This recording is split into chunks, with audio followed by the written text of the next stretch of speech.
حضرت سیدنا آدم علیہ السلام کی تخلیق کا واقعہ صرف ایک کہانی نہیں بلکہ قرآن اور حدیث کا ایک گہرا پیغام ہے۔ کیا آپ نے کبھی سوچا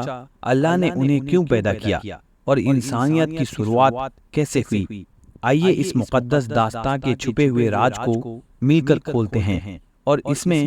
چھپی حکمت کو سمجھتے ہیں۔ بسم اللہ الرحمن الرحیم۔ محترم ناظرین، السلام علیکم ورحمۃ اللہ وبرکاتہ۔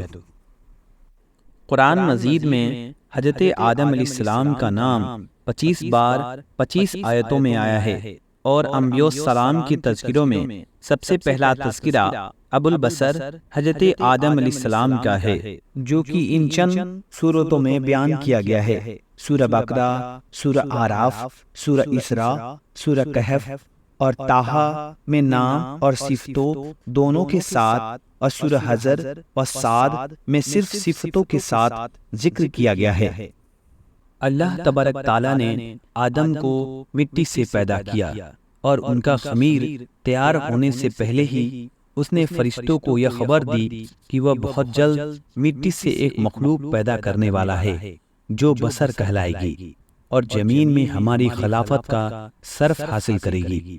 آدم کا خمیر مٹی سے گوندھا گیا، اور ایسی مٹی سے گوندھا گیا جو نت نئی تبدیلی قبول کر لینے والی تھی۔ جب یہ مٹی پکی ٹھیکری کی طرح آواز دینے اور کھنکھنانے لگی تو اللہ تبارک تعالیٰ نے اس مٹی کے پتلے میں روح پھونکی، اور وہ ایک ہی وقت میں گوشت پوست ہڈی گڈی کا زندہ انسان بن گیا، اور ارادہ، شعور، حس، عقل اور وجدانی جذبات و کیفیت کا حامل نظر آنے لگا۔ جب فرشتوں کو حکم ہوا کہ تم اس کے سامنے سجدے میں گر جاؤ، فوراً تمام فرشتوں نے ارشاد کی تعمیل کی، مگر ابلیس شیطان نے گھمنڈ اور سرکشی کے ساتھ صاف انکار کر دیا۔ اللہ تبارک تعالیٰ اگرچہ غیب کا علم رکھنے والا ہے اور دلوں کے بھیدوں تک کو جاننے والا ہے، اور ماضی، حال اور مستقبل سب اس کے لیے برابر ہے، مگر اس نے امتحان و آزمائش کے لیے ابلیس سے سوال کیا۔ سورہ اعراف آیت نمبر 7۔ کس بات نے جھکنے سے روکا جبکہ تم کو میں نے حکم دیا تھا؟ ابلیس نے جواب دیا، آیت نمبر 7 سورہ اعراف، اس بات نے کہ میں آدم سے بہتر ہوں، تو نے مجھے آگ سے پیدا کیا ہے اور اسے مٹی سے۔ شیطان کا مقصد یہ تھا کہ میں آدم سے افضل ہوں، اس لیے کہ تو نے مجھ کو آگ سے بنایا ہے، اور آگ بلندی اور برتری چاہتی ہے، اور آدم خاکی مخلوق بھلا خاک کو آگ سے کیا نسبت؟ اے اللہ، پھر یہ تیرا حکم کی ناری خاکی یعنی مٹی سے بنا ہوا کو سجدہ کرے کیا انصاف کے مطابق ہے؟ میں تمام حالتوں میں آدم سے بہتر ہوں، اس لیے وہ مجھے سجدہ کرے، نہ کہ میں اس کے سامنے سجدہ کروں۔ مگر بدبخت شیطان اپنے گھمنڈ میں چور ہونے کی وجہ سے بھول گیا تھا کہ جب تم اور آدم دونوں اللہ تبارک تعالیٰ کی مخلوق ہو تو مخلوق کی حقیقت خالق سے بہتر خود وہ مخلوق بھی نہیں جان سکتی۔ وہ اپنے گھمنڈ اور غرور میں یہ نہ سمجھ سکا کہ مرتبہ کی بلندی اور پستی اس مادے کی بنیاد پر نہیں ہے جس سے کسی مخلوق کا خمیر تیار کیا گیا ہو،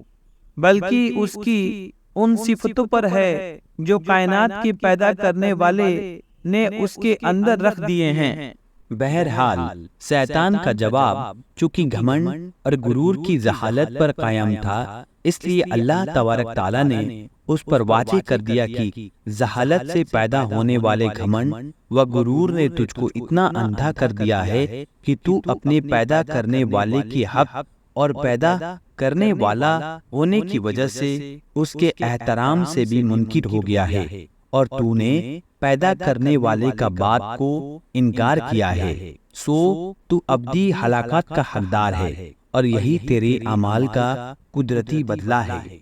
ابلیس نے جب دیکھا کہ کائنات کے پیدا کرنے والے کے حکم کے خلاف کرنے، تکبر اور رعونت اور اللہ پر جرم کے الزام نے ہمیشہ کے لیے مجھ کو رب العالمین کے آگوں سے رحمت سے مردود اور جنت سے محروم کر دیا، تو توبہ اور ندامت کی جگہ اللہ سے یہ درخواست کی کہ قیامت آنے تک مجھ کو مہلت دے اور اس لمبی مدت کے لیے زندگی کی رسی لمبی کر دے۔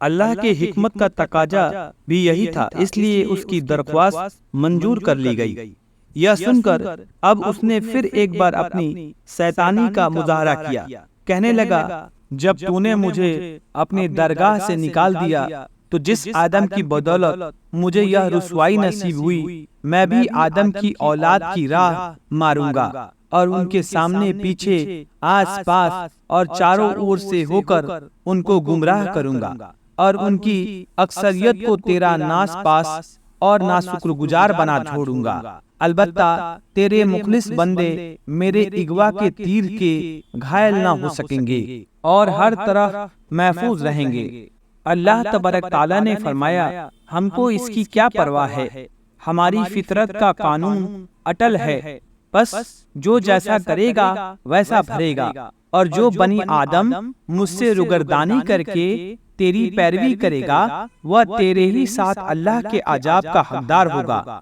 جا اپنی ذلت اور اپنے پیروکاروں کی ابدی لعنت جہنم کا انتظار کر۔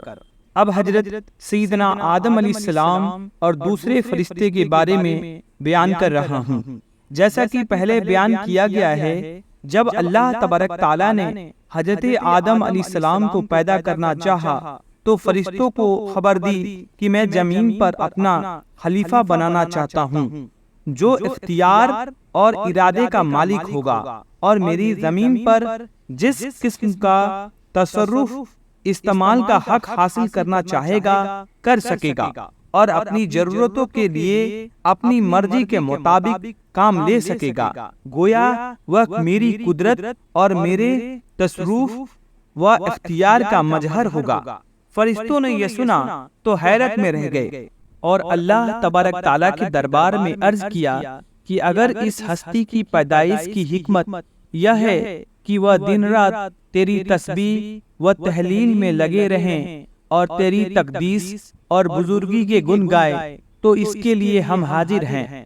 جو ہر لمحہ تیری حمد و ثنا کرتے ہیں اور بے چن و چرا تیرا حکم بجا لاتے ہیں۔ ہم کو تو اس خاکی سے فتنہ و فساد کی بو آتی ہے، ایسا نہ ہو کہ یہ تیری زمین میں خرابی اور خریجی پیدا کر دیں۔ اے اللہ، تیرا یہ فیصلہ آخر کس حکمت پر مبنی ہے؟